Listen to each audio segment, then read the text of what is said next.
guys, Barbara here. Wanting to see what Google Classroom looks like on your mobile? Let's have a look.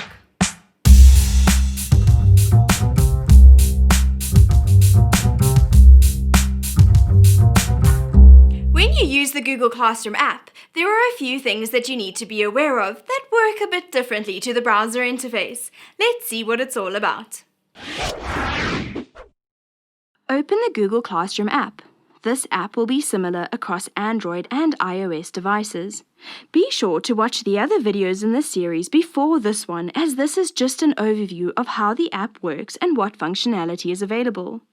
This is your Classroom landing page, where you can see all of your classes.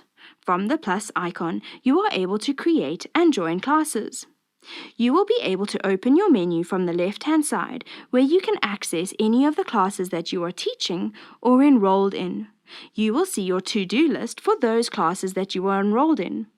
You can access your archive classes from here, the Classroom folder in Drive, and open your Classroom settings. From your settings, you will be able to adjust your class notifications from here should you wish to do so. If you want to have all the class notification options and not only be able to toggle classes on and off, you will need to do that from the browser version. Whatever you set there gets pulled through to your entire account. When you open your class, you will land on your Classroom stream. You will see 3 class divisions at the bottom of the screen: your stream, the classwork tab, and the people. Notice how your markbook does not appear here. On the stream, you are able to share something with your class. You still have the option to choose which classes you would like to send this post to and which students you would like to receive the post. Type in what you would like to share, and from the Add Attachment option, you can add something from Drive, insert a link, upload a file, choose a photo from your device, take a photo, or record a video. If you would like to schedule your post, you can do that from the 3 dots. You can save it as a draft, as well as choose to post it straight away. That post will then go live on the stream. If you have set that your students can comment, that option will be made available to them. From your settings gear in the top right-hand corner, you are able to edit your class details and then customize your student invitation settings. Here, you can turn off invitation codes or reset them. If you would like to see the class code, that is visible from here. Or alternatively, share the Classroom link to those students who need to join the class. If you would like to adjust the Meet link, you can do that from here. Notice how you have a toggle to make it visible to the students from here too. If you would like to adjust how your students can engage on this stream, use this setting here. From your Classwork tab, you will see all the topics that you have set up and any assignments that you have posted. From the 3 dots on a topic, you are able to rename or delete it. When you choose the plus icon, you will see that you can create a new assignment, a quiz, a question, a material post, reuse a post from another class, or create a new topic. Watch each of these videos to learn more about how to set these up. You are unable to create a rubric from a mobile device. You will need to set that up in your browser. When you open an assignment, you will see that this screen looks very similar to the browser version. Here you can see the instructions to the assignment and any class comments. On the Student Work tab, you are able to switch between each student here and leave them a private comment should you wish to do so. If you need to add in a grade, you can do that from here, and when you are ready to return, select the students you would like to return the work to and select Return. If you open the student's work from here, like this Google Doc for example, you will be taken to a preview where you can see that student's work. This is simply a preview of what they have done. If you wanted to see it in Google Docs format, use this icon over here and it will open up as a Google Doc in the Google Docs app.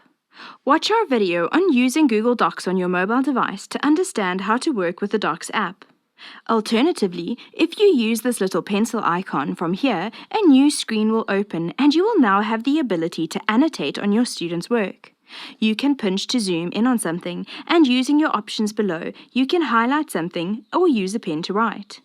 You can use this little A icon here to insert a text box, which is easier than trying to write with a pen if you don't have a sophisticated stylus or screen pencil. If you tap on the pen icon, you can change the color and the density of that pen. The same with the highlighter. This is your eraser.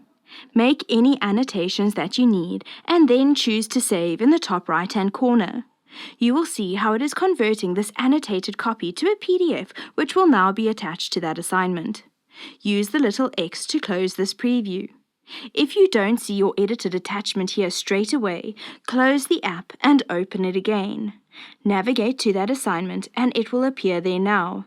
It might just take a little bit of time to load. The same applies for your students. If they are working on their mobile and they have made annotations, if it doesn't appear there straight away, close the app, open it again, and see if it appears. When you click on the edited PDF now, you will see all of your annotations appear. If we switch over to the students preview, you will see they are also able to see that annotated and edited copy of their work. You can do this type of annotation on just about anything that you attach to your post in Google Classroom. From the People tab, you will see all the students in your class. Here, you can invite more students should you wish to do so. If you click onto a student's name, you will be able to see an overview of all their work and send them an email with their progress report. If you want to mute a student in your class, you can do that from the 3 dots that you see here. From this screen, you can email a student, email their guardians, or remove them from the class. Lastly, at the top of this app, you will notice this little icon that appears. This is your student selector. Using the student selector will randomize a student selection for you. When you choose to start, your first student will be selected. You can either choose to call later, mark them as absent, or move to the next student. These ratios on the side will change. This is useful if you need to call students up one at a time for something and you want to ensure that you don't miss anyone in your class. When you are done, you can choose to start again or simply to reset it.